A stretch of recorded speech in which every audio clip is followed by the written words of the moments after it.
will be too much for you.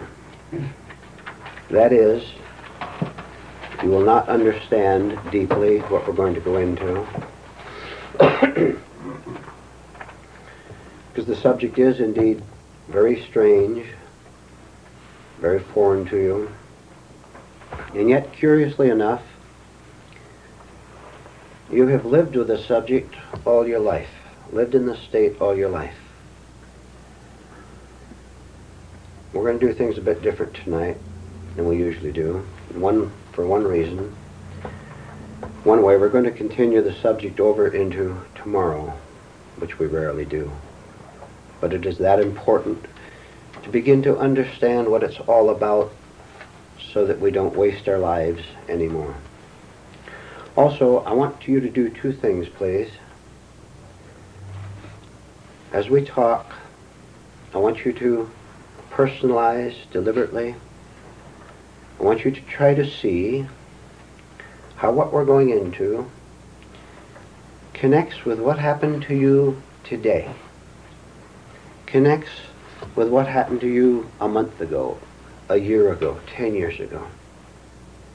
Also, and use your own judgment on this, please, I'm going to read certain sentences, certain key thoughts, all centered around the one subject, which I'll give to you in a minute. You can write as little or as much as you wish, but whatever you do, the most important thing is to connect the subject with the way you lived today. If you don't, you'll walk out of here the same way you walked in here, a slave, a weak individual, a scared human being, depending on something else, something outside of you, to keep you in place, which has never succeeded up to this point. Now, with that somewhat introduction, we're going to talk about and view from as many viewpoints as possible the subject of mental torment. All right, you can start to work right now, please.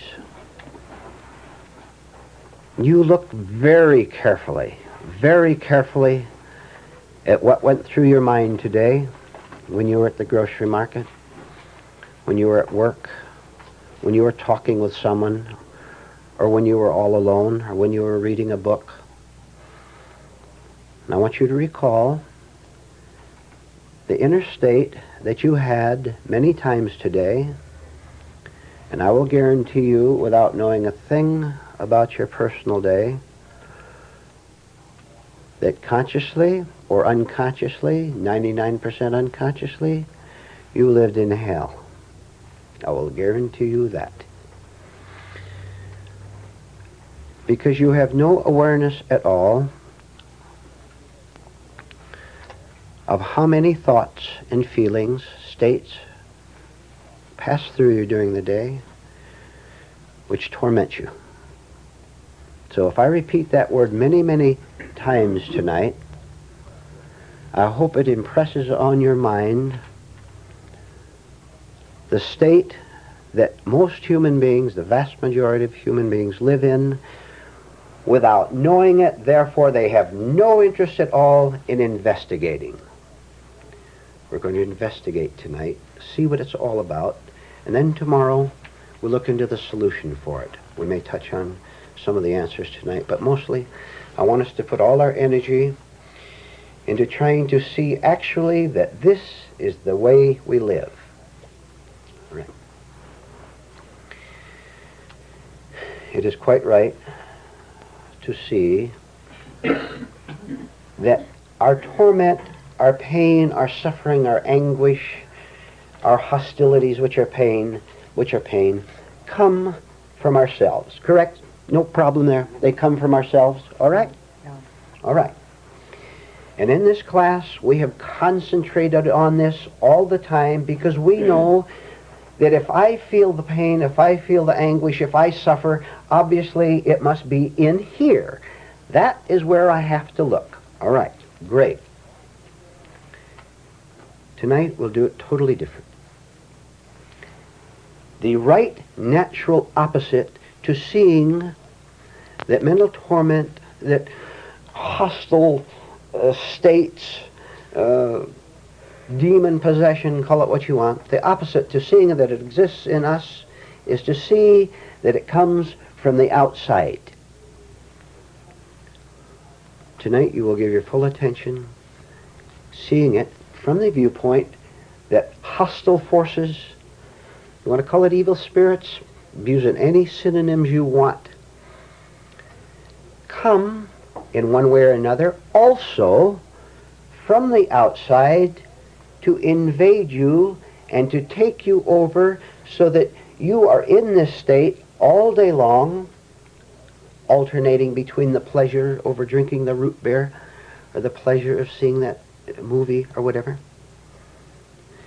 We can see that because we are weak and not living from our real nature, from who we really are, we'll be able to do a most astonishing thing, which is to actually detect a thought, a feeling, an adverse force try to take us over, and when you begin to see it try to take you over, instead of it just being engulfing you, when you can begin to see it take you over, that is the beginning of self-mastery and the end of it grabbing your life and making it what it is today. I know very well what your day was today, and so do you. But you are now having the opportunity to start tomorrow, to see it in a totally new way, to see that you have been indeed taken over by forces outside. So if you take paper and pencil, we'll go to work. I'll read some of these and you can copy them down as little or as much. Thank you, I don't need it. I have the glasses instead.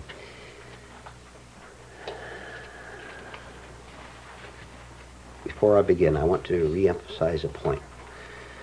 As I sit here, I know what's going to happen when we read these things, and I want to warn you against letting them bounce lightly off the surface of your mind, which is why I asked you to connect it with your personal experiences, so that when I read some of these, a part inside of you, if you're the religious type, will say amen.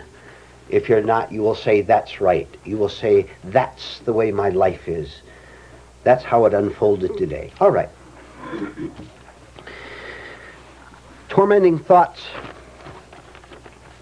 When appearing, write this down please if you can write fast. When appearing as agents for social morality, comma, when appearing as agents for social morality, comma, they solemnly insist it is your moral duty to help others, comma,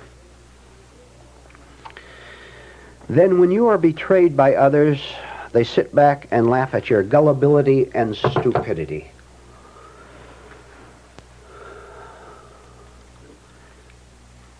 Do you want that read again? Yeah. All right, let me start from the beginning. These are tormenting thoughts that I'm talking about when appearing as agents for social morality, comma, they solemnly insist it is your moral duty to help others, comma. Then when you are betrayed by others, comma, they sit back and laugh at your gullibility and stupidity, which you were.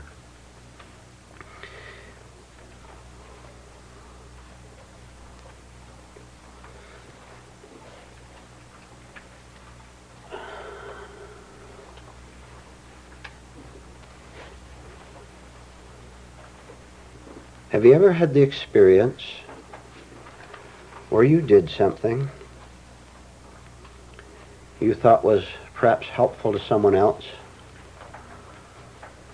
and it turned out to be a dreadful thing to do, a very foolish thing to do, and afterward you felt very foolish, very ashamed, and indeed you were laughed at by someone, and you couldn't quite figure it out. Now you listen to me.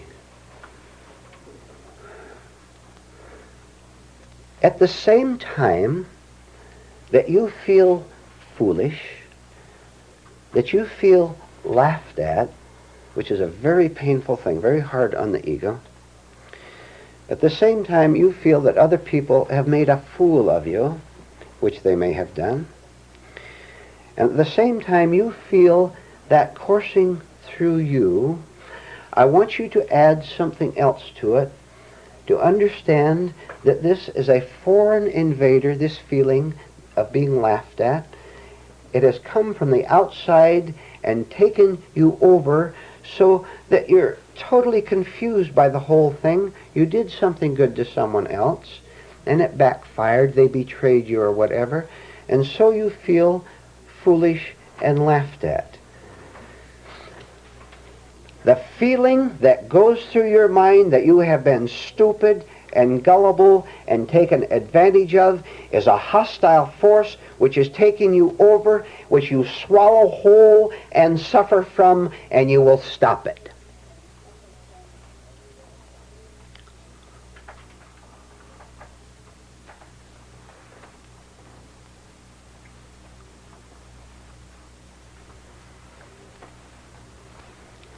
This feeling which takes you over because you're asleep is not necessary.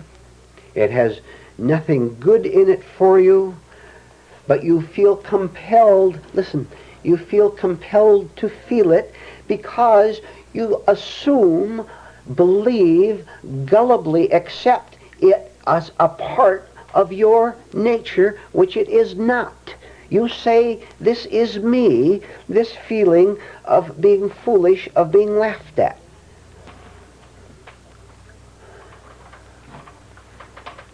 That is called identification. That is called swallowing the devil whole. That is called being so asleep that a hostile, malicious, malignant, devilish force, we'll get to the devil later, invaded you, and you suffered so blindly from it, and closed your eyes to it, and felt such pain that you weren't able to use God's intelligence that He gave you to say no.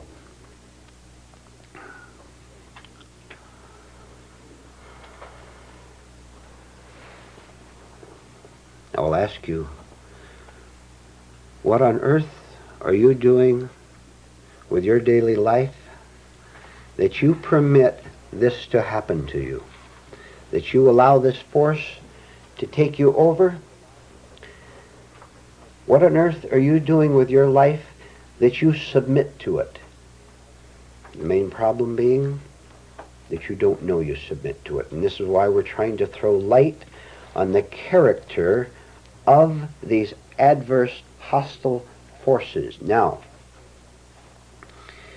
you look at your face sometime, if you're capable of, which you are if you're awake, and you look at the face of other human beings that you're in contact with, and you will see yourself or another person taken over by something that is not normal, that is not natural, something that is very cruel, something that will destroy you if it gets a chance.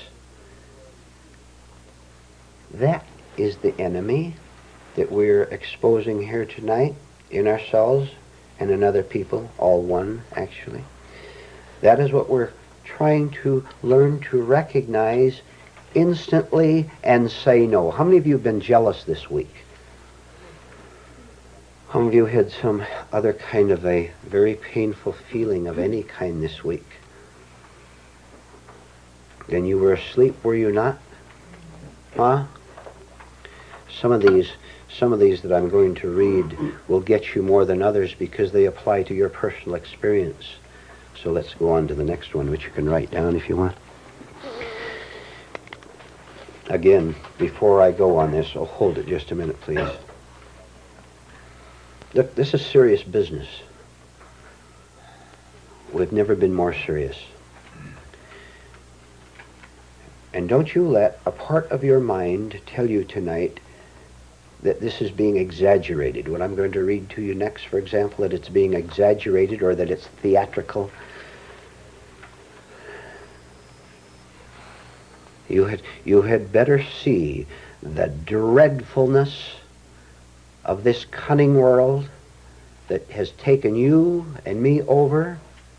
You had better see the horror of it and smash it. And maybe this next sentence will help you to do that. These adverse thoughts, feelings, they have violent hatred for any person or any idea that is truly good and decent, and rejoice when goodness appears to be injured.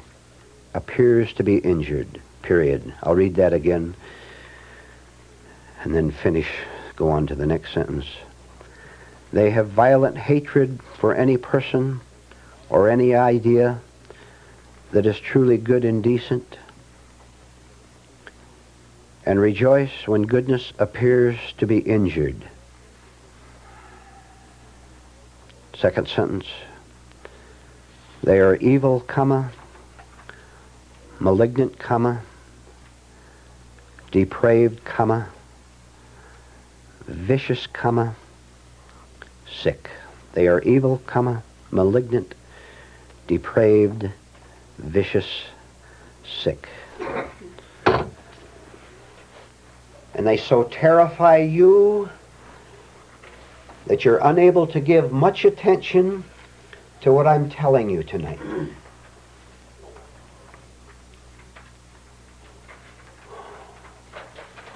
2,000 years ago, a man told the truth. He talked about God, he talked about goodness, he talked about the kingdom of heaven, he talked about decency, he talked about not being sick, he talked about hypocrisy, he talked about depravity, he talked about malignant spirits, and aroused so much hatred that they put him on a cross and drove nails through his hands and through his feet.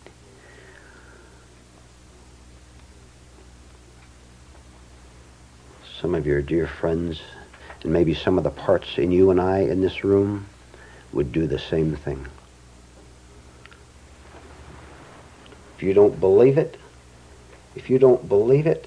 you look at the way you behaved this last week. Don't you understand that when you hate anyone, that you nail Christ to the cross? Well, you wouldn't do that. Oh, no, you wouldn't.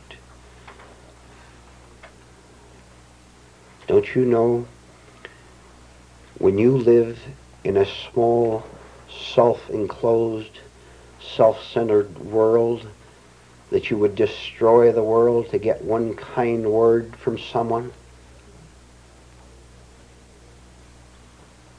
Don't kid me.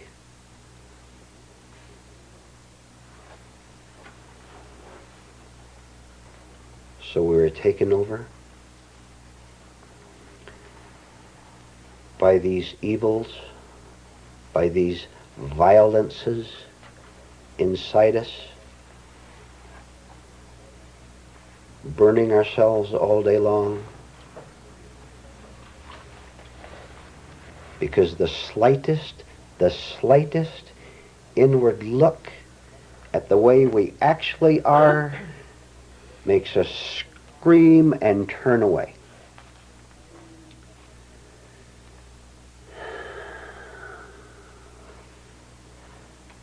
And continue with our nightmares, and with our phoniness, and with our pretense, and with our guilts and stupidities. Don't you understand what evil is? Let me tell you what evil is. Evil is alienation, separation from truth, God, reality, thinking that I either know or I of my own self can find the answers and be decent, which is impossible. All separation that you and I have from God, reality, truth, is malicious. It has no choice. And someday, I'm going to talk with some of you in this room, or some of you listening to this tape, and I will deliberately call out your sickness, so that the smile will fade from your face, and you will no longer think I was your friend, which I never was to begin with.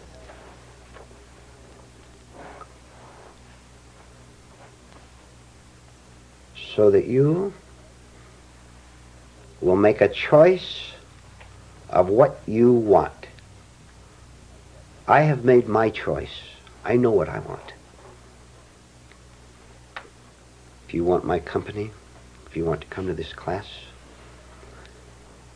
I'm going to force you to make a choice in favor of what is right or to depart. And I won't have to say a word. You'll depart of yourself.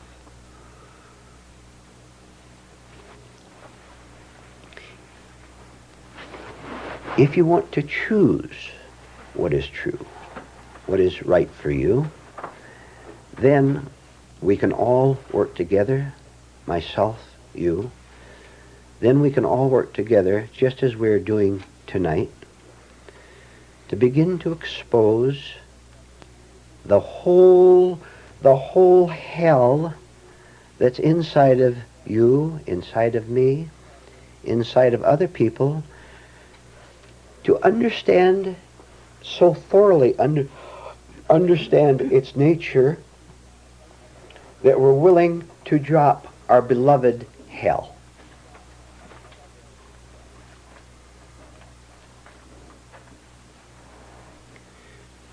Which means we'll be willing to begin to drop our beloved hatred. Which means we can begin to drop the idea that we understand what is right for me and right for you. So that we have no idea about it at all. Therefore, no violence. No idea as to what is good for me. Therefore, no violence, because my idea about what is good for me tries to get me to trick you and get something from you and from the rest of the world. No. Sorry.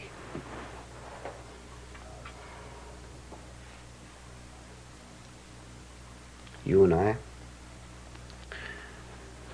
are going to be willing to dare to begin to lose our lives in order to find it.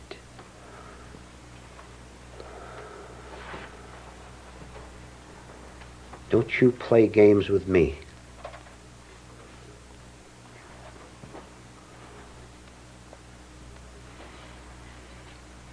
Okay? Let me read the next one.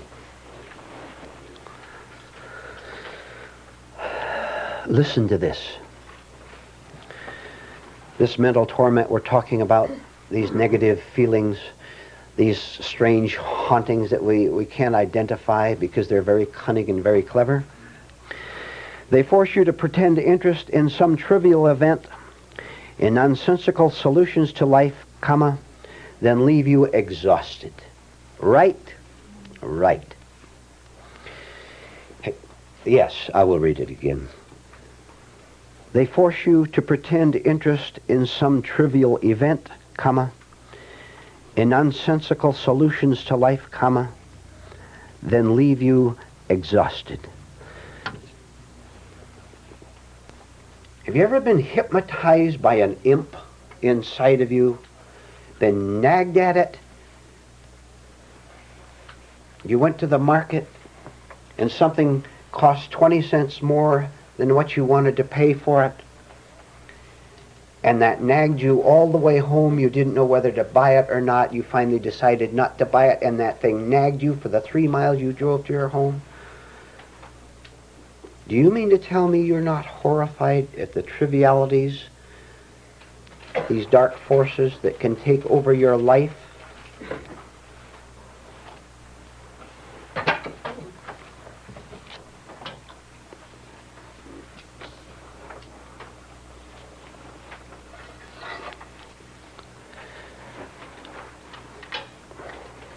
Okay, let me read another one to you. We're going to continue with this tomorrow, so be patient. We'll go slowly and cover many things. They give you bad advice for helping yourself, and when you take it, they accuse you of stupidity and claim you will never make it.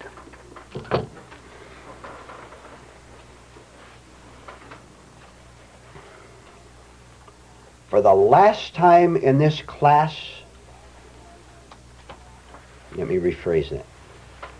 I don't ever want to hear any of you say in this class that you don't think you can make it. I don't want to hear it said out loud, and I don't want you to say it to yourself. That is over. You knock that off. You stop that feeling, and you stop those words. And you stop that dramatic performance. You have been taken over. You have been evaded, and you're asleep, and you will stop it.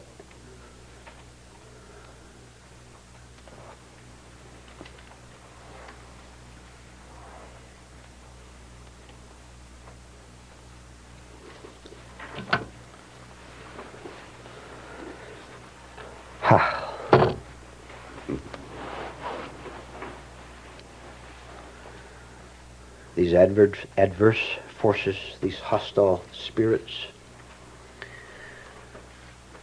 News for you. I've got news for you.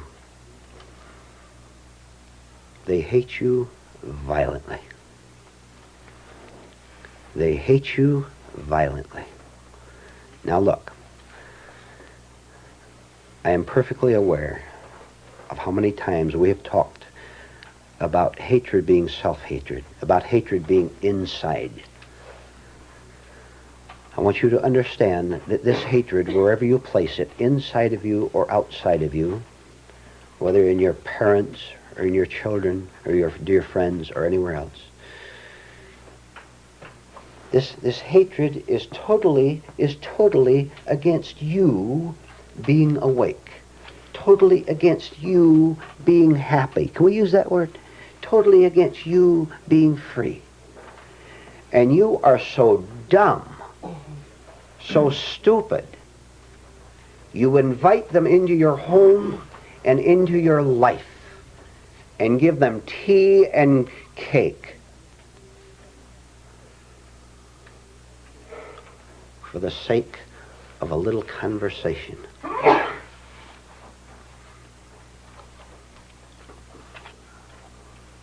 For the sake of a little entertainment. Don't you know what you're inviting into your life? Don't you know what you have already invited into your life? And look what it's done to you.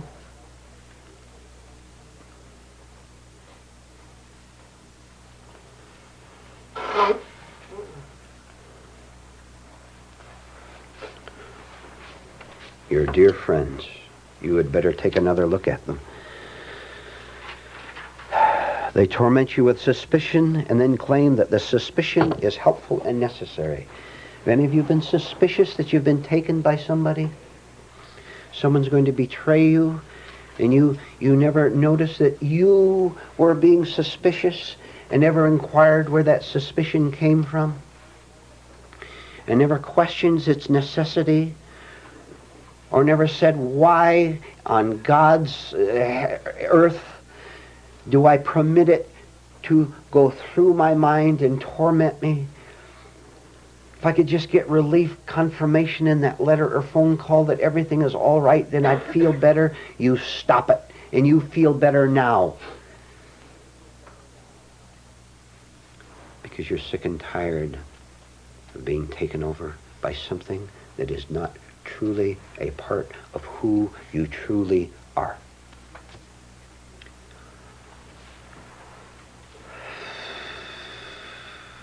Why don't you sometime practice letting anything happen to you that wants to happen without a negative reaction to it, and then you can shout hallelujah.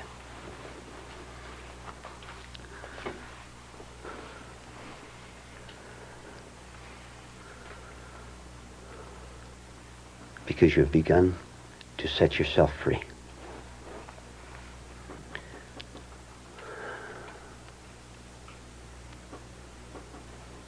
You didn't know that all day today you were a slave. You didn't. We're beginning to expose all these hostile ideas, feelings, attitudes, reactions. We're beginning to expose their nature, their characteristics, so that during the break, if it happens then, or after the meeting, or tomorrow, or next week, or next year, we're beginning to recognize them just as you recognize a tiger in the zoo, or you recognize a tornado out on the plains, or you recognize poison in a bottle, and thereby have brains enough to stay away from it, to have nothing to do with it, to not permit it to take you over, to invade you. Because you have knowledge of its nature, you know that it is not right for your nature.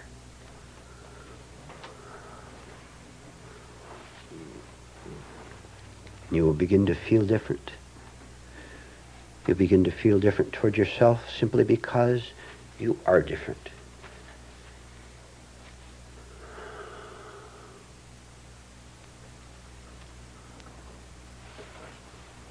Then you can walk in and out of any situation. I said any situation in life that's in your life now. Walk in or out free of it. Because you've aroused, as I told Juan the other day, you've aroused your rebellion against this.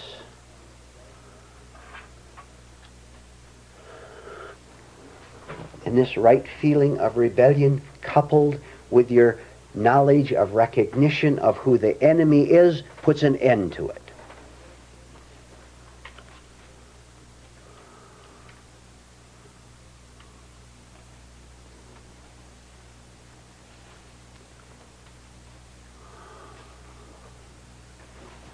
I will tell you, and then we'll have a break, that you can be totally strong inside yourself. You can live life fully. You can be in the business world if you want. You can have a man or woman in your life if you want. You can be married or you can be unmarried. You can be poor or rich. You can travel or you can stay home. You can do anything that's right for you and be free. Regardless of what you contact or of what life brings you, you are free.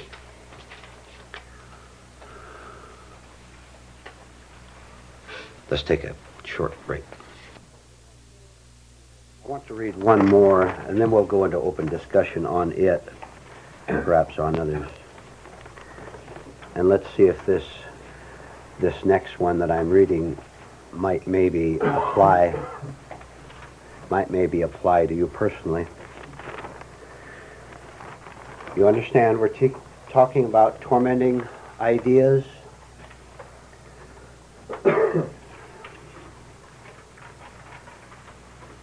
Hard emotions, haunting feelings. All right. Outside forces, they sneak evil thoughts into your mind and then threaten you with hell for having them. Anyone here? I'll read it again, Sally. They sneak evil thoughts into your mind and then threaten you with hell for having them.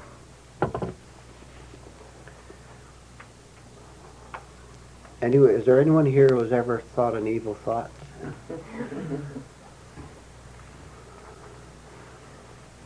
What was your reaction after having the evil thought? I felt good about it. Pardon? I felt good about it. You felt good about it. Self-condemnation, overthinking it. Okay. Let me ask you another question. You listen to this now. Those of us, few of us who have had evil thoughts. Where do you suppose these evil thoughts came from, that I had, that you had? Where do you suppose they came from? Did you ever consider that? Did you ever wonder about it? Or did you see vaguely, you know that revengeful, hateful thought you had against that person who beat you out of something you wanted? You remember that? This revengeful thought you had, violent thought. Where do you suppose it came from? You know where it came from? It came from you, and it came from the outside too, because they're the same thing. Question. Could it have come from a good source? Could it have come from heaven? Then it must have come from the other direction, right? Mm-hmm. Where's the other direction? In me, in you. Have you ever had a hellish experience with another human being? The emphasis tonight is this. Instead of identifying with evil thoughts, malicious thoughts, malignant thoughts, whether I see them in you or in me, instead of calling them my thoughts, instead of thinking that they are native to me, I am now, as an exercise, seeing them as coming from the outside, invading me because of my doziness and my love for evil. And my love for evil is simply another form of evil and another form of sleep, therefore. I let them take me over and live a life of torment myself. Because I am that very thing that I permit to come in. I permit it, I experience it, I call it me. That is the only life I have. This is the only life I have. I said we're going to get into the solutions tomorrow, and I want to stick pretty much with that. So I want to talk and discuss now, if you wish to talk about it. If not, I'll talk. To talk about characteristics, the nature of these forces that come from the outside to take us over. One feature, you'll agree to this, you'll nod your head one way or another, their intense persistence. Yeah. You try to get over that sad, gloomy state you have over your badness. You try to get over that self-condemnation you have over the evil person that you have called yourself all your life. Pretty persistent, isn't it? See how it connects with self-reference? We would rather be evil than be nobody. So we search our past and we think of that bad thing we did 2 weeks ago, 10 years ago, refer it to us. We now have an identity and we suffer.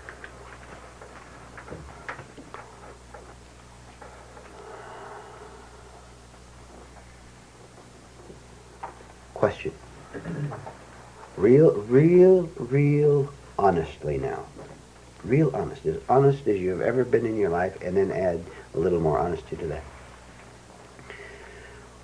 What kind of a human being, inwardly, not your profession or anything like that, what kind of a human being do you really think you are? Do you feel yourself to be?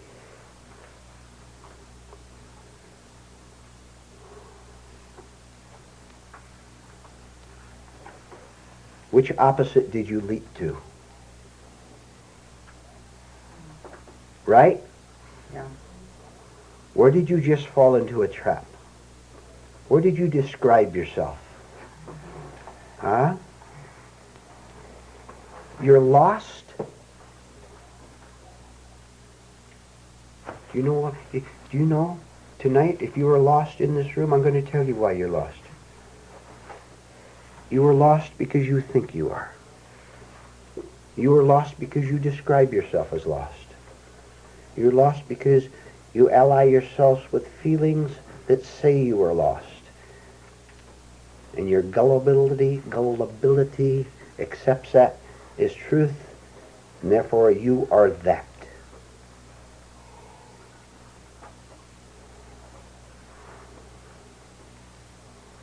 Why do you describe yourself at all? Right now. Why do you describe yourself at all right now? Why do you have a past? You don't, you know. You don't have a past at all. You have no past at all. You can think about your past. You're thinking about it now. Right now you're thinking about it. But it's not here now. You're thinking about it now. And appearing to recreate it. Appearing to recreate it. Through imagination, through guilt, self-condemnation.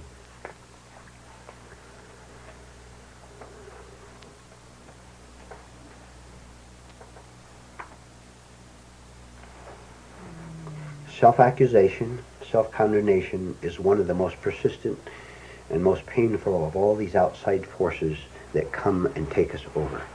And if you don't think so, you watch what you suffer from tomorrow, the day after that. Watch how you accuse yourself falsely, wrongly, needlessly, purposelessly, all day long, all night long.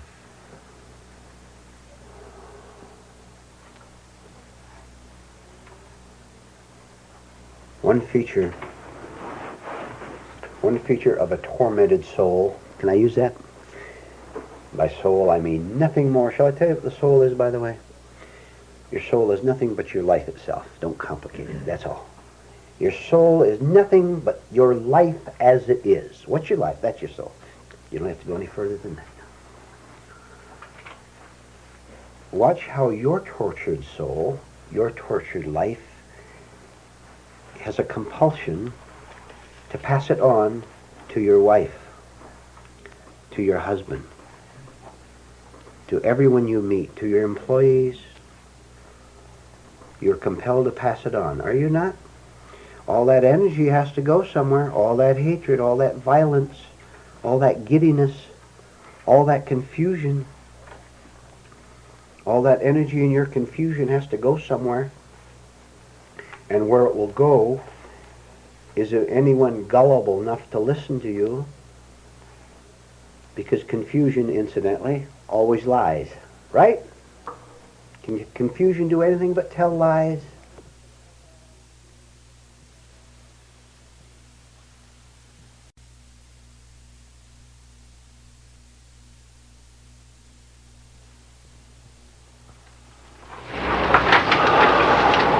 How many of you would like to start life over? Start your life over? Well, join me in doing so right now.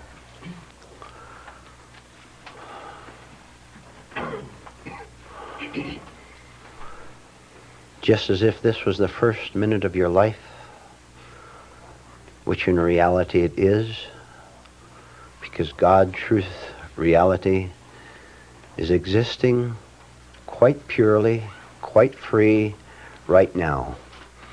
The problem is you think of what happened an hour ago, or 10 hours ago, 10 years ago, and you think it constitutes the present self that is sitting in this room at 9:05, which is incorrect. Truth is free now, to the degree you comprehend this, and live freely in it right now. There's no past at all, but your attention, your spirit, and your mind and your emotions and even your physical body are free in the present moment. Therefore free to absorb, to see, to enjoy. Don't you want to enjoy this morning? I permit you to do so. I give you permission to not sit here heavily, groggily, and to wonder if you'll ever get it. Or to simply sit here groggily because you don't know what's clutching at your mind, which we'll get into eventually because we're going to review last night's talk a little bit. So we're free right now.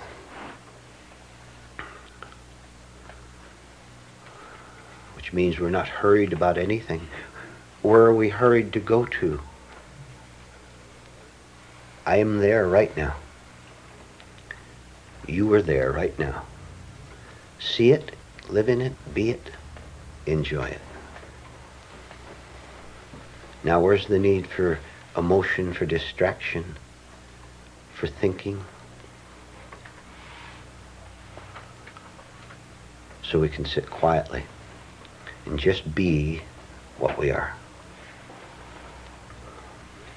If you exercise just your right hand, you may build the muscles in that right hand, but that's all you'll build. If you exercise both hands at the same time, you'll build the muscles in both hands. If you're exercising your legs at the same time you're exercising your arms, you have 4 parts of you that are being exercised. So as to give ourselves a little more hard work this morning, in addition to our regular work, I will ask you to do the following, effective as of now and until the...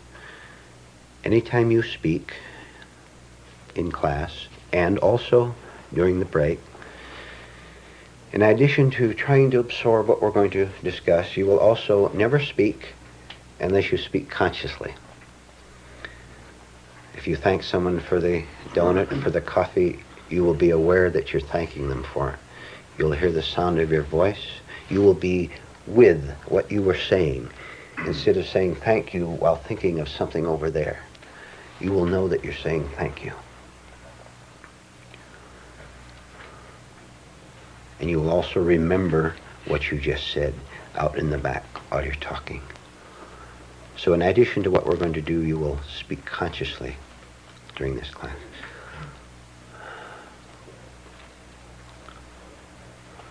We discussed last night in quite detail, and with a lot of feeling in the room, the idea that human beings, including ourselves, are living in a state of unconsciousness, and therefore we can be invaded by, taken over, controlled by, compelled to act by the order, command, the dictatorial tyranny of thoughts, feelings, spirits that come outside of us, take over our lives, and make us say thank you for the coffee unconsciously, while our minds are over there. And they also drive us mad. They torment us. They make us unhappy. They make us nervous, which means that we're not living our original life at all, but are simply captives of things that come in from the outside and make our lives the hell that it is. We learn to identify some of these particular forces. For example, we see how they lead us into a trap, calling it the harbor. Calling it the harbor, instead of that, it's just another storm, which it is called a harbor. And then when we flounder around in the storm, they laugh at us and leave us to be bitter and to blame someone else for leading us into it. Once evil has done its evil work with us, it always leaves you to suffer from it. And what on earth did you expect? If you listen to it because you are deluded, what did you expect but to be left holding the bag?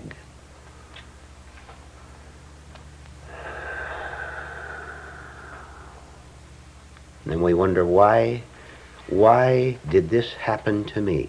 We know the answer. The answer is we're asleep, but not knowing it. We're receptive to the wrong things because we're unable to discriminate, to see the difference between what is wrong and what is right for us. We see even laziness during this session is part of the hostile forces that tells us it is better to sit here and daydream about the break or about what you're going to do afterward. It is better to do that than to pay attention. And so we listen to that voice. Didn't you ever think of that distraction that goes on in your minds, perhaps already since we've started, as a little imp that wants to rob you of what you could have, that maybe tells you that this is just religious talk that you've heard before? You remember one thing. All hostile forces will lie. They have no choice but to lie and deceive and trick you, to try to make you think that they sound reasonable, that they're your friends, and that they can give you something. What have they given you up until this day?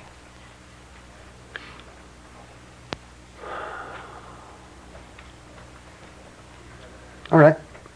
Please write down 3 sentences.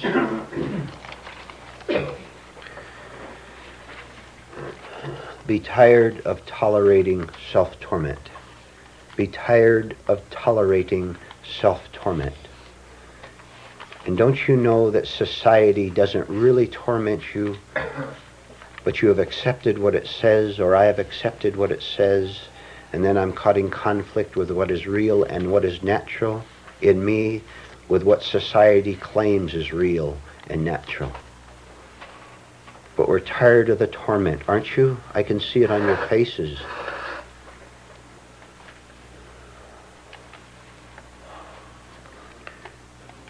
Secondly, to live with self-command, I need only command myself.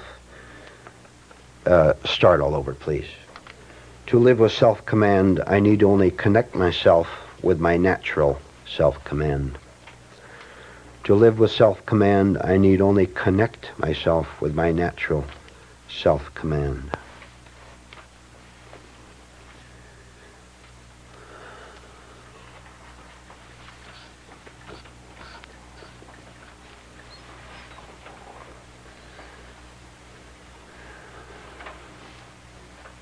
Keep these in mind, please, and I want to read another one that on the surface does not connect with what we're going to talk about, but I observed something before we started the class that I want to pass on to you.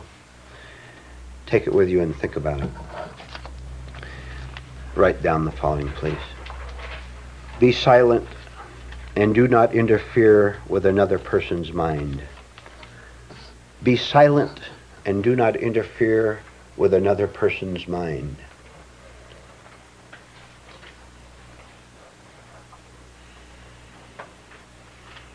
Have you ever noticed that you don't want other people to interfere with your thinking processes when you want to be thinking about a certain thing? Why do you interfere with a person who wants to think instead of hearing you talk? Go through the great strain of not saying what you feel compelled to say because you will think it will get a laugh, or because you think it's necessary, or because you think you could help them. Leave people alone. One of the driving imps, devils we have in us is a compulsive need to give advice, right? A compulsive need to make comments. A compulsive need to say something. Shut up.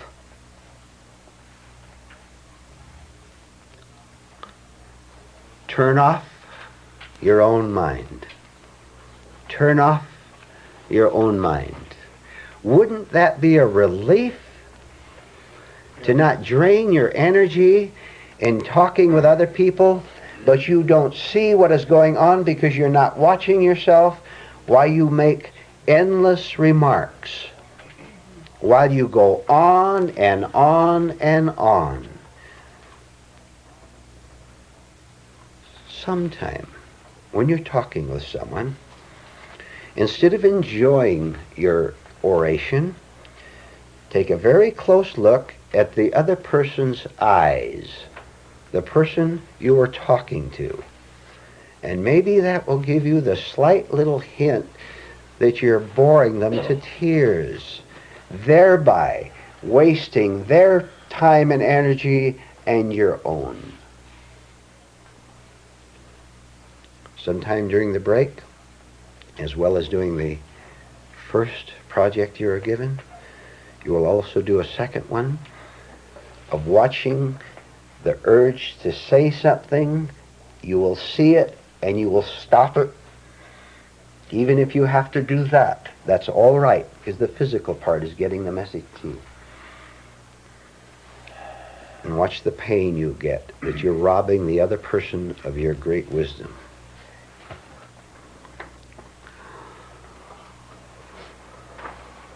Well, we're back to blabbermouthery again.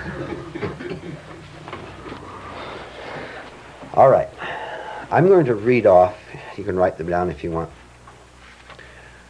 many things we can keep in mind to get rid of our mental torment, our emotional anguish, of blocking out in the right way all these outside and inside forces that try to take us over and drive us, compel us, torture us, make us feel nervous, make us feel afraid, make us feel unnatural.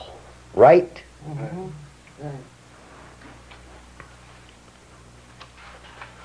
Now slow down. Deliberately slow down.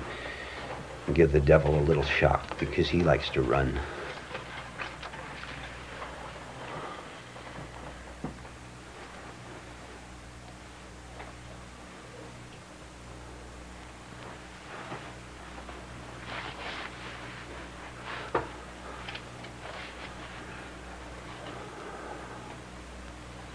All right.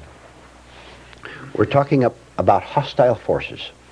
1, do not fear them.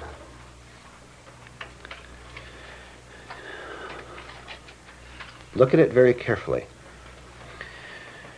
When you fear a hostile force, outside or inside, can't you see that your fear is the hostile force?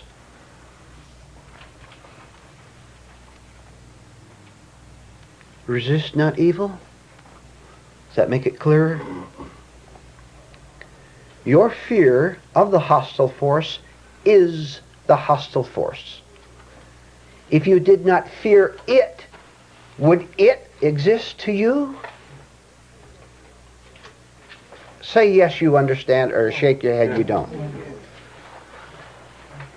How many understand? Zena explained. I'm not trying to trick you. No, I know. But the hostile force, if you're not reacting to it, then for you it's not... It's not there, is it? Yeah. It's not there. Anyone else want to comment briefly on it? Just briefly, because we want to go on. Oh, all right, we'll go on. Second, listen to this. Do not obey them. Do not obey them. We obey them only because we think they're necessary, because we think that they're friends, because we think that they give us, quote marks, life. This is life. This is what we've taken as life. Now we're getting on to it, which means we see that right disobedience is a very important part of our inner work. We phrased it differently last night, didn't we? We said, say no. Very quietly. Very quietly. You don't have to shout.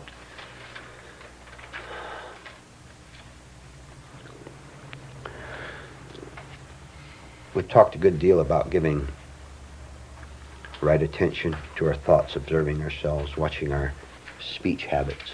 watching other people's eyes when we're talking to them, and so on. The opposite of that is to not give attention. Do not give attention to anything that is trying to take you over. To fear it is to give it attention. Wrong attention. Wrong attention. To fear it is to give it wrong attention. To give it force. When you fear it, you have given it force. The fear itself is the force. The fear itself being me who wants to conquer the hostile force. I conquer the hostile force not by fighting it, not by resisting it, but by doing what we're doing in this class, to understand the whole process and dropping it, giving up. So there's no one to fight anything. And right attention is a weapon for fighting properly. That is, not creating an opposite.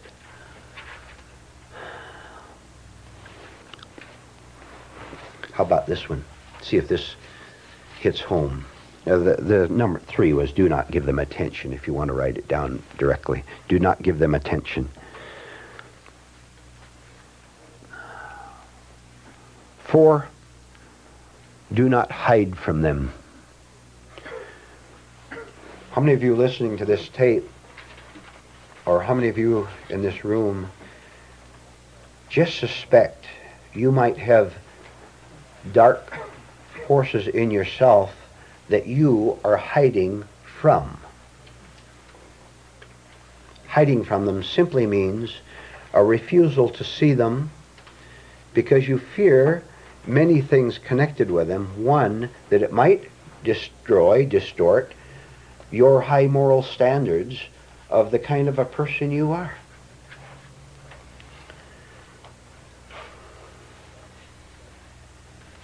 The dark forces inside and out hate the light of self-investigation, of self-knowledge, of self-disclosure. So obviously we're going to do the opposite of what they want. We're going to expose ourselves to ourselves, not feeling guilty about what we see.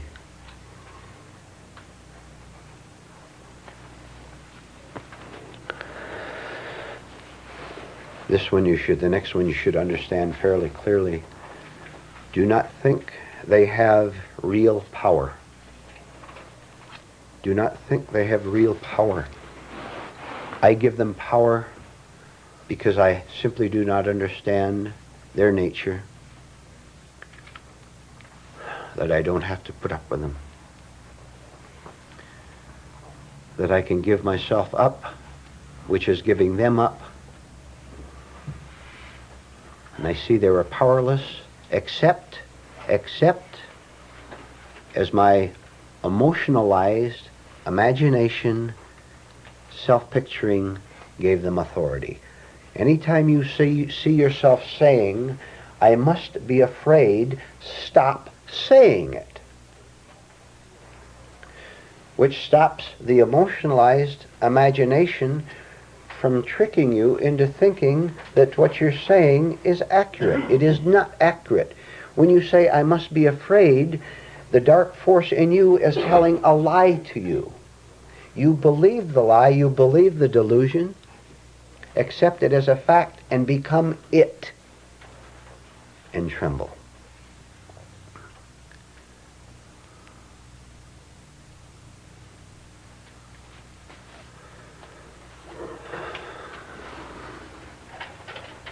Do not believe they are beyond your understanding. Do not believe they are beyond your understanding. I told you last night, well, I'll wait a minute while you write that down.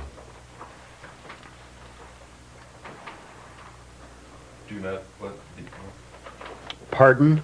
Could you repeat that? Do not believe they are beyond your understanding. I told you last night that you are never again to express in this class the statement in any form that these truths are too much for you to comprehend. You're never to say that again because that's a lie, and I don't want you lying in this class. You're never to reinforce it by making the statement. You're to stop talking to yourself that way. And this will cause a great shock to some of you because you get a great pleasure out of dramatizing the fact that you're too dumb to get these things. You're not too dumb or too smart to get these things at all. Something that is not you knows these things. Something that is not this gentleman, this lady. Something that is not them knows these things. So who are you talking about when you say you don't think your puzzled, bewildered mind, your foggy mind, can ever get these things? You are forbidden to repeat that information to yourself anymore. This is the end of that. Now you catch yourself doing that, and you say no to it.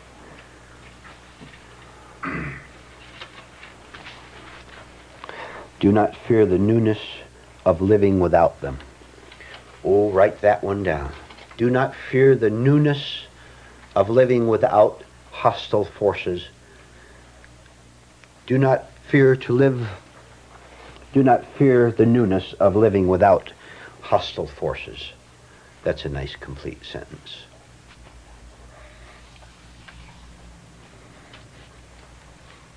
Who does not understand what that means? Who does understand what that means? Jim, would you comment, please? We're afraid of the voidness and the emptiness. Of course, of course. How many have been negative since our last meeting? Let me see your hands. How many have been negative since our last meeting? Why did you fear the emptiness of not being what? What was it? Angry? Jealous? What was it? Anxious. Pardon? Anxious. Anxious, yes. Nervous. Isn't it odd that we value our anxiety? And can you imagine what state we must be in to make the statement, I can't live without my anxiety? There's something wrong with us, isn't there? I can't live without my anxiety. I am in love with my anxiety. Don't take it away from me, whatever you do. And if you take away this anxiety, I better hurry up and find another, or I'll fear the newness of the state of not being anxious. Live with the state of not being anxious for 1 second if you can. The next day you can live with it 2 seconds. The next day 3 seconds. Until you see that you have no need, isn't this strange? Until you see you have no need to worry about anything. On certain levels you have to do certain things. You have to be practical. But there's no need to worry about anything because you're not afraid anymore.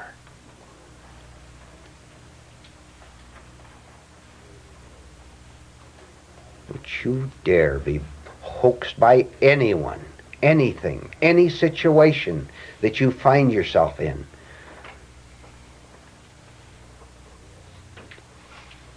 Don't you dare look forward to some situation where you might have the pleasure of being caught,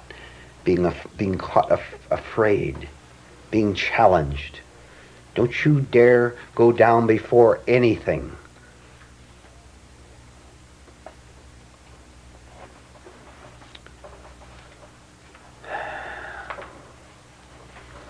You learn to catch yourself.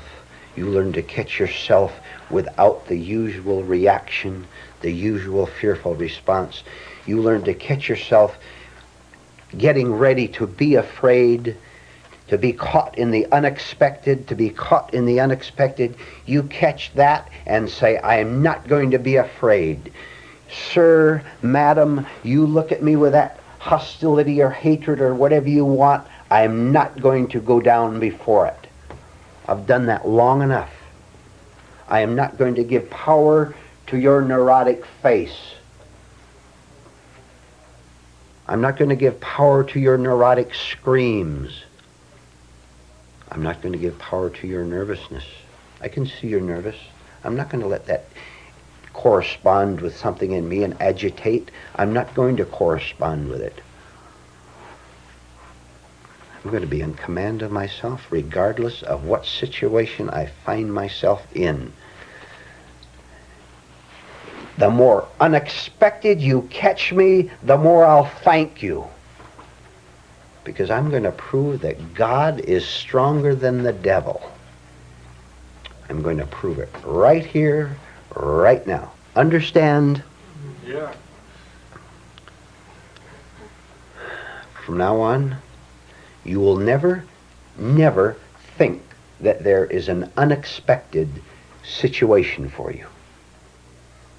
The unexpected is simply the way your mind works, that you were caught unprepared because you had a preparation as to how to meet that person with your anger in return, with your impressive manner in return.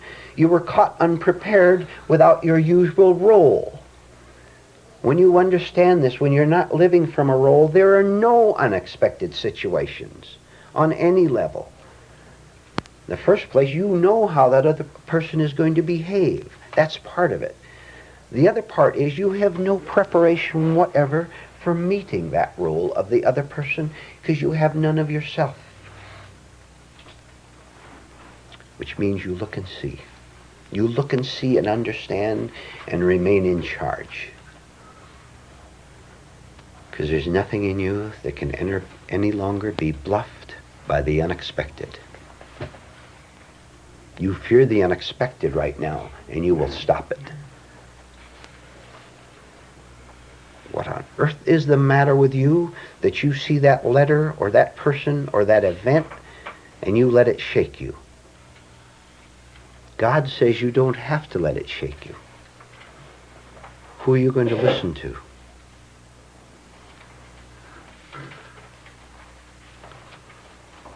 Let's take a short break.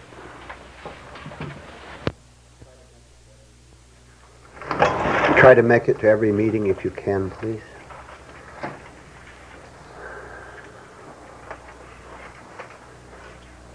What you miss eternally. I'll repeat that. What you miss eternally.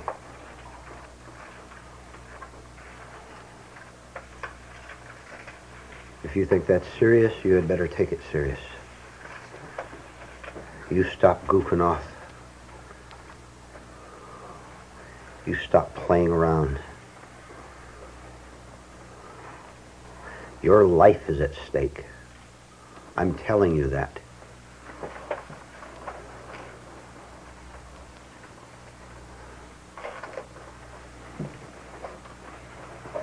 I'll give you one more, then we'll have open discussion.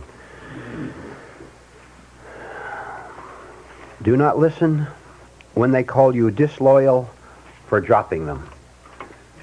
Do not listen when they call you disloyal for dropping them.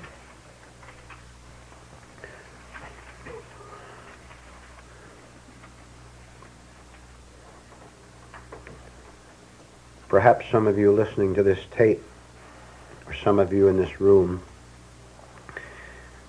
know by personal experience what that means. Perhaps you were in association with a religious organization, a philosophical group, some kind of a supposed help for your life. You were very closely bound to it, and you obeyed their orders. You followed the tenets, the principles of that church or organization. And you finally got to the point one day where you saw you were in dreadful self-contradiction, inner pain, in spite of the fact that these teachings you adopted and which were thrust on you were supposed to straighten you out. You couldn't lie about it anymore because the salvation offered to you did not produce authentic salvation. And so one of the first prison cells you found yourself in was, well, maybe if I am disloyal to these thoughts, I'll be punished because they themselves said so. The church, the organization said that if I am disloyal to what they teach, I will go to hell. Go to hell? I am in hell. That doesn't make sense for you to threaten me with hell. I am it.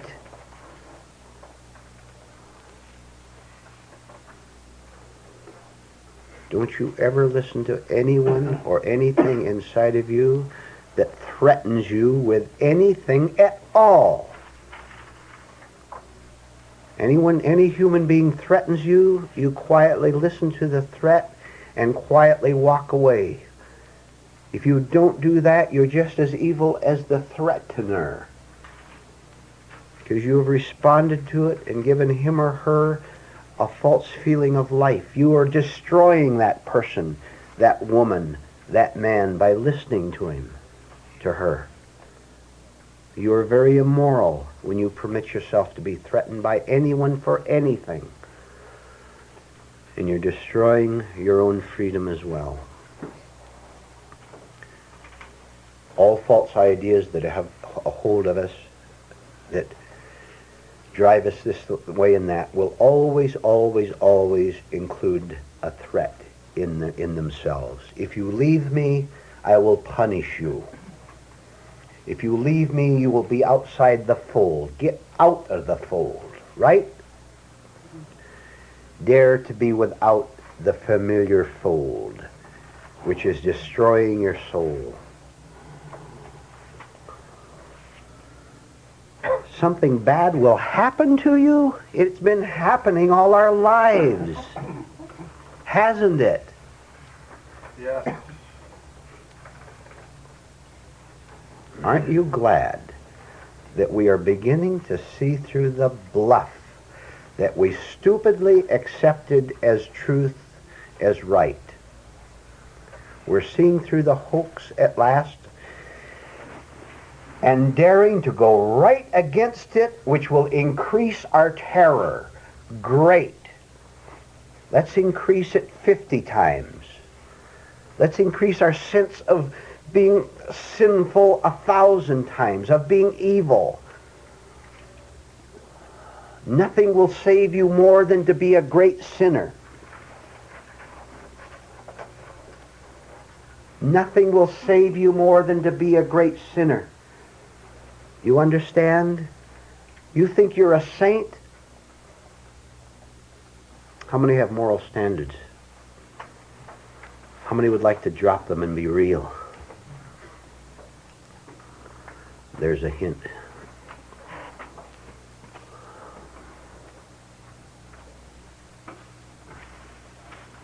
Anything inside you that disturbs you can never be right. There's the sermon in one sentence.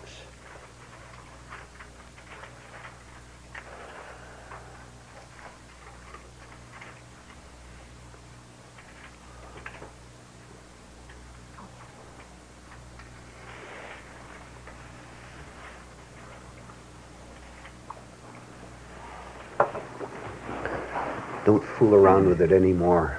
Get down to business with this. We're leading ourselves deliberately, consciously into hell in order to destroy hell. Hell being all our weaknesses, all our guilts, all our shames, all our self-accusations. Personally, I can't descend into hell fast enough. I'm looking for ways to go faster. And I'll find them. You want to come with me? Would you elaborate a little more on that? Going into hell simply means more conscious, to be more conscious, more aware of what thoughts, feelings, attitudes, emotions go through me. To see them. How many of you are tricky with other people? Why don't you see how tricky you are to get something from them, to get that woman in the bedroom, to get that man's money? Why don't you see how tricky you are and go into the guilt of that and destroy the whole sad, sick business? Or are you going to lie about it and stay in conflict in hell? It simply means to see more of my own evil and then go beyond it. You have to see it before you can go beyond it. You have to go through, you have to enter hell in order to come out on the other side, right? How fast can we enter it? How fast can we see these hostile feelings invade us and try to take us over and put us in hell? Can I see that and then go on from there? Or am I going to call my trickiness toward you and you, am I going to call it a good business operation? A lovely marriage, a nice male-female relationship. We destroy everyone we touch.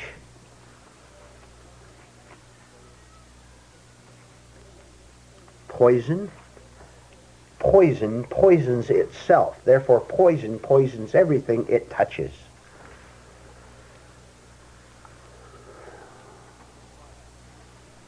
Poison poisons itself. Now, is it strange the way we feel poisoned by ourselves all day? There's no mystery, is it?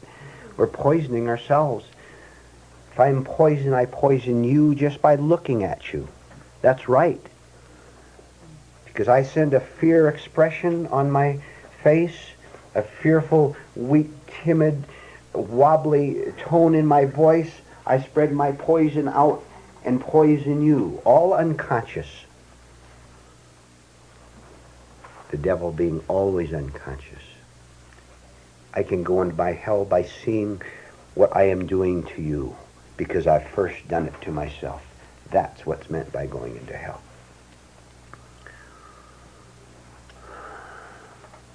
I'm not going to demand, listen, I'm not going to demand anything from you. Bread from the baker and artichokes from the grocery store. That's I can ask for. I'm not going to demand a thing from you because I'm not going to destroy me or you anymore by demanding a thing from you. Then if we're in a relationship, I will be right in that relationship regardless of what you are. But if I am right, then my rightness can teach you if you want it. If you want it. Because you will sense something quite new in our relationship, that you are not being conned, you're not being taken, you're not being destroyed anymore. But something different is operating in you if you are free in relationship to the lady next to you, the man next to you. And now for the first time in our lives, instead of radiating poison, we're radiating just a little bit of spiritual health. The other person is in a position where he wants that little bit of spiritual health, he can take it. Then you can give him more. Then he in turn can give it back to you, that very same thing you gave him, which means that it was one spiritual health, one thing. Not mine, because I don't have any spiritual health and you don't. We have insanity, we have possession by devils.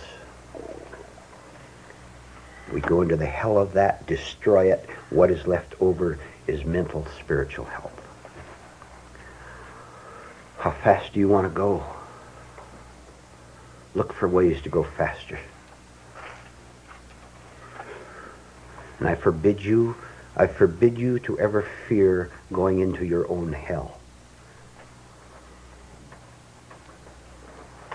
I say full speed ahead with guidance that you get in this class. Otherwise, you might make a mistake.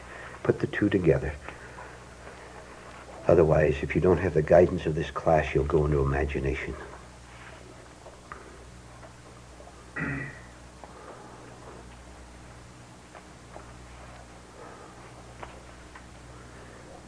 We have lots of time for open discussion and comments.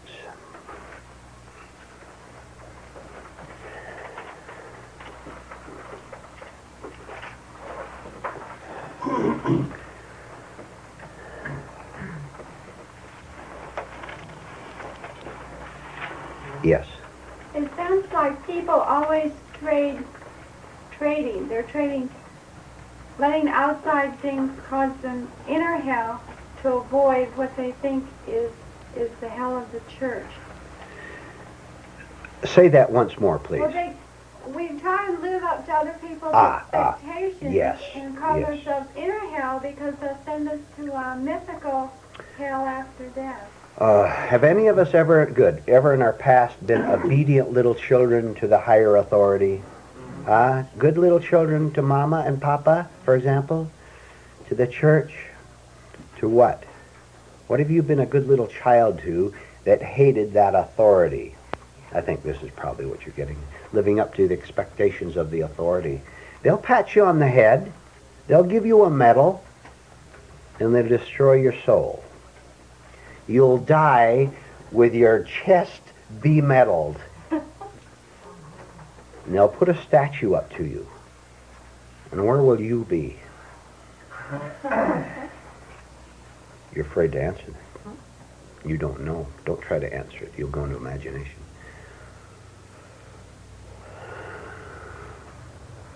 Dorothy. Vernon, you said that anything that disturbs us internally cannot be right. However, on this list of things about hostile forces, for example, of fearing the newness, dropping them seems like it disturbs us. It does disturb and you. That's what a confusion. That's where I get confused. Dorothy, I am confused too. Where do you It go? seems so easy excuse me. to imagine, because we get disturbed and confused, that dropping this, because it disturbs us, can't be right. See, with the confusion and the yeah. Dorothy, Yes. drop the confusion. All right. Last night, Vernon, you mentioned one of our biggest problems was unconscious pain that we can't see. Would you comment further on that? Unconscious pain, all right. Let me tell you something. How many of you have been up this morning? Ever since this morning, all of you in this room, all of you have been in great unconscious pain. How many of you can actually specifically identify some of them? What were they? Come on now. Look, don't be so lazy. Think. Fear of being lost. Fear of being lost, Linda. Worry. Worry. Trapped by a blabbermouth. Trapped by a blabbermouth. Having to come to class and be nice to all these people. Oh.